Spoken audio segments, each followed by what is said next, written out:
Noticias for You por Radio Rosario Clásica 90.7. Ya lo tengo en línea para dialogar con nosotros al médico neumonólogo Fabricio Sparvoli.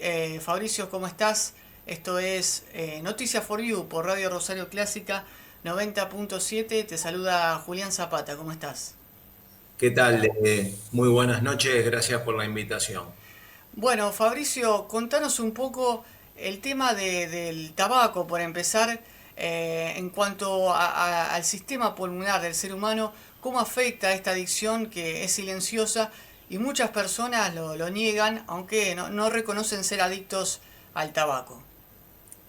Bueno, tal como lo decís, es real. Primero de todo lo consideramos una adicción, cosa que a la medicina le costó mucho tiempo reconocerlo y quizás en eso radica también la pérdida de tiempo que ha tenido la medicina con respecto a generar tratamientos correctos para abordar esta problemática, porque siempre decíamos, no, es un vicio, pero no, es realmente una adicción que cuando la persona quiere abandonarlo genera abstinencia y uno de los órganos más impactados es el aparato respiratorio, el pulmón específicamente, porque el tabaquismo tiene una característica, necesitas años de exposición para ver el daño.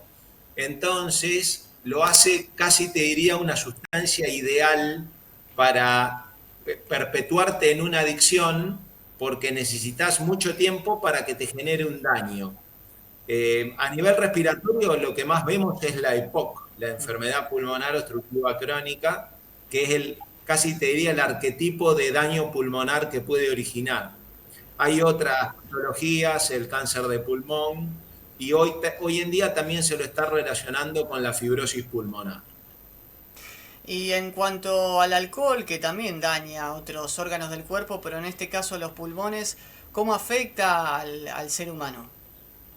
Bueno, el alcohol también es otro tipo de adicción. Estamos hablando de adicciones legalmente permitidas, que eso es otra cosa quizás que los hace difíciles de combatir, ¿verdad? Porque estamos hablando de que el tabaquismo es una adicción legal y el alcohol pasa algo similar. A nivel del aparato, o sea, donde más afecta el alcohol es a nivel del aparato digestivo, generando cirrosis y ese tipo de patologías, pero a nivel del aparato respiratorio lo que vemos es que el alcoholismo hoy se considera una condición predisponente para neumonías graves porque lo que genera es una disminución en la inmunidad de los pacientes que lo tienen y entonces, bueno, genera como infecciones respiratorias más severas el tema del alcohol.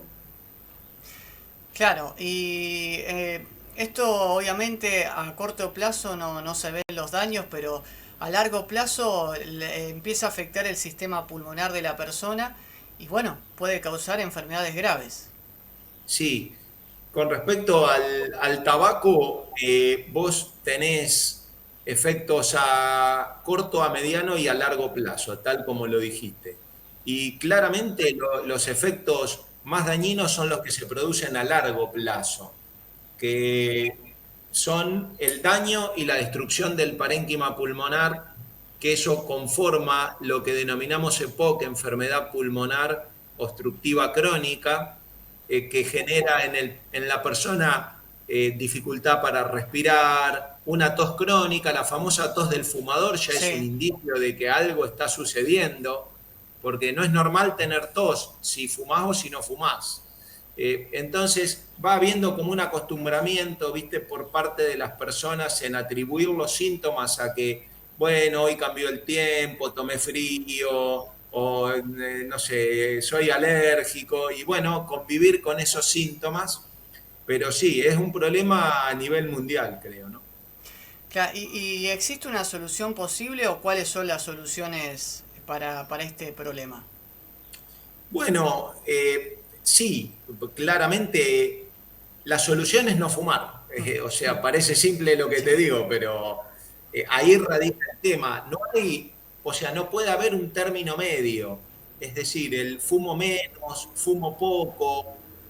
no es algo con lo cual nos conformemos, porque está demostrado que un cigarrillo por día te duplica el riesgo de muerte súbita, por ejemplo.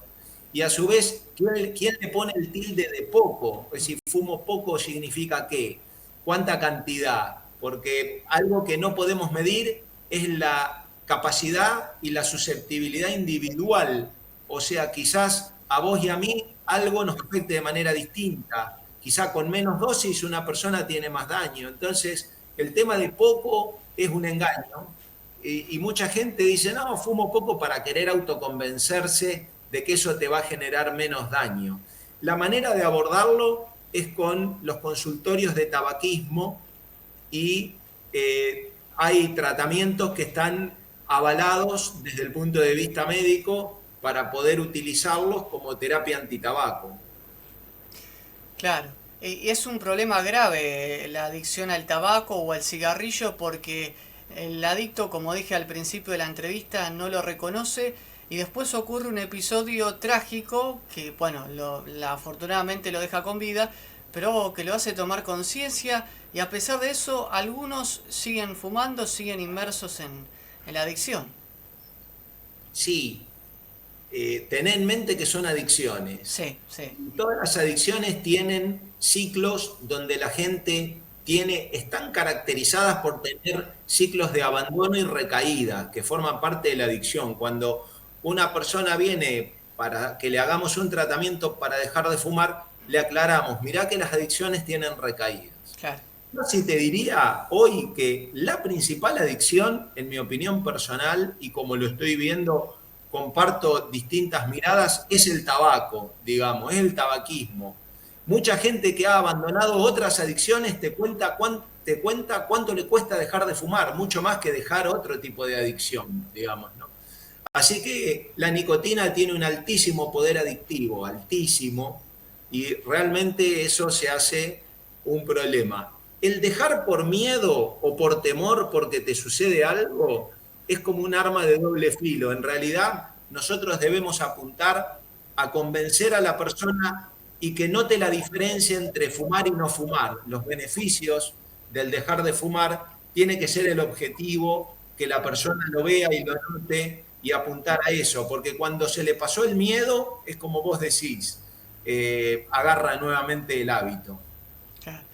Y es muy difícil dejar, es muy difícil soltar ese hábito. Por más tratamiento que la persona se involucre, es una cuestión de voluntad.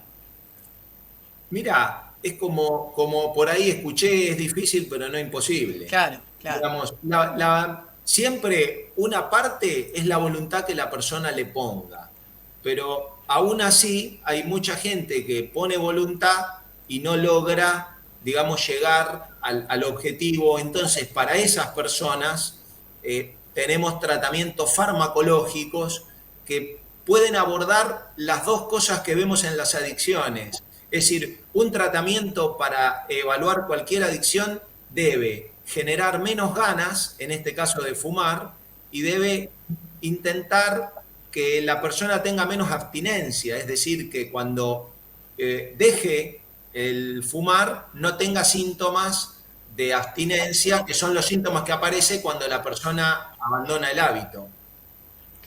Así es. Pero bueno, Fabricio, te agradezco por esta entrevista, por estos minutos y muchísimas gracias por la charla. Gracias a vos por la invitación, saludos a tu disposición. Abrazo enorme. Allí pasaba Fabricio.